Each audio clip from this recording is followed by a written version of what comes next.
Ngayon naman po, makakusap po natin sa ating linya si dating MTRCB Chairperson Grace Poe. Magandang tanghali po, Ms. Poe. CPR kang help po ito. Hi, Pia. Good afternoon. Hello, Rafi. Magandang hapon sa inyong lahat.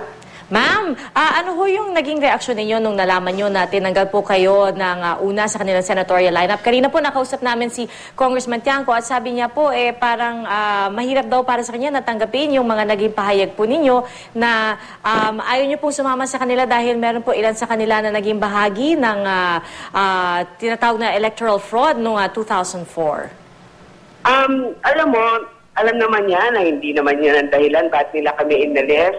Maaaring isa yan sa mga naging dahilan, pero hindi lamang po yan sa unang tanong mo na ano ba yung nararamdaman namin. Siyempre ako, in particular, nakakalungkot. Pero hindi naman ako nagulat. Parang alam na rin namin na mangyayari. Darating tayo sa puntong ito dahil nga rin yung mga ibang kasama nila, marami na rin mga pinitawang salita at banta.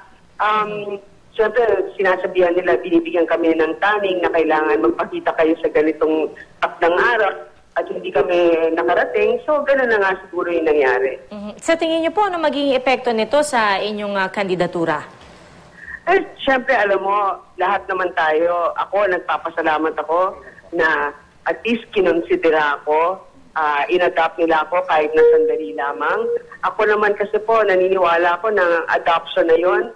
Kahit na sa personal kong buhay, alam ko naman ang adoption unconditional, lalo na wala namang masamang ginagawa ang isang tao. Siyempre, alam ko merong personal at meron din political.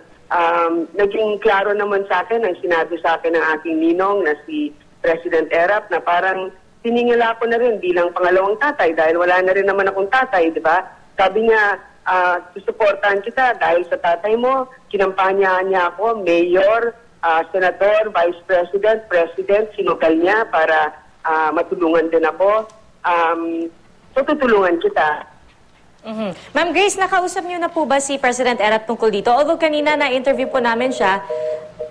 Alright, mukhang naputo po yung ating linya ng komunikasyon kay Ms. Grace po. Mamaya susubukan po nating balikan ang ating linya.